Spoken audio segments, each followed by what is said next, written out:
Hello, fam. Today is Monday, April 5th, an odd day. I'm Lexi. I'm Harper, and in today's announcements, seniors in Cohort A, sweatshirts may be picked up in the SAO Monday, April 5th or Tuesday, April 6th. Seniors in Cohort C, please contact Lucy Fowler or any senior class officer to arrange pickup. FM Diversity Coalition will be hosting a culture festival in April. There will be a series of virtual events and community-created projects. We are looking for content for our online exhibition. This can be anything from clothing, music, dances, food, etc. This way, our exhibit represents the FM community. There will also be a virtual community art mural that you can submit a piece for as well. For more information or questions, contact Dr. Watson at Parissa Ahmed. And now over to Lexi. Thanks, Harper. And you have all been waiting patiently for our next episode of Croc Boys, so we have good news for you today. We now bring you Croc Boys Under the Sea.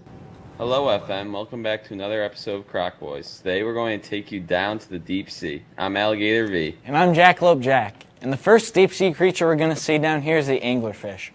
Most of you know this as the fish that almost permanently orphaned Nemo. Good thing Marlin gave him the old 1-2 combo. There are nearly 200 species of this fish that live almost a mile below the surface and can grow up to 3 feet long. Female anglerfish have the notorious light bulb hanging from their head, which is a piece of dorsal fin with luminous flesh at the end of it. Although scary, these fish can only live up to 3 years. Next up, we have the highly requested water bear, or its scientific name, the tardigrade. These are microscopic water creatures that live all over the world. They have 8 legs and hands, in which 8 claws on each hand. What makes these so interesting is that they are basically the superhuman of animals. These animals can survive pretty much anything. They can survive temperature at almost plus or minus 300 degrees Fahrenheit, and they can survive radiation, boiling water, and pressure up to 6 times at the deepest part of the ocean. To top it all off, they can also survive in outer space, so they are the peak performance of living organisms. Finally, we have the blobfish, and as you can tell, it's a sight for sore eyes and has actually been declared the world's ugliest animal before. Don't worry, it'll still get some love for Croc Boys. The blobfish that can be found at depths of nearly 4,000 feet off the coast of Australia, New Zealand, and Tasmania. But the blobfish doesn't always look so bad. At its natural depths, it looks like a normal fish, but due to pressure and since they have no skeleton or muscles, when it comes up, it looks like a blob.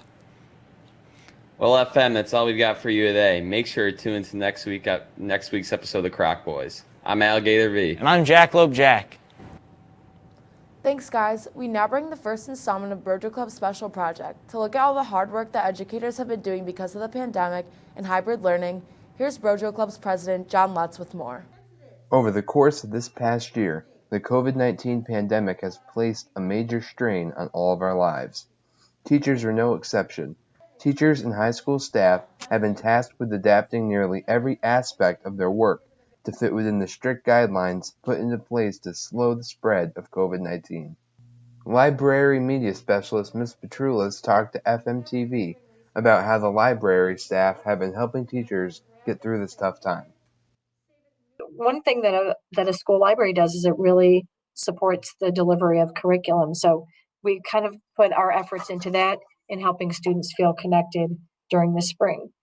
Since fall, in addition to continuing those things, we also came up with a way to bring classes into the library.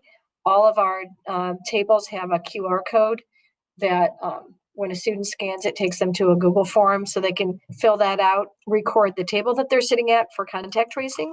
That's enabled us to have students in the library, which has been great. So this week, we've been having 5 or 6 classes a day in the library. So a lot of projects going on there. It's really good because in the library, we have so many different kinds of seating opportunities. Students can still work in a group and socially distance, which is great.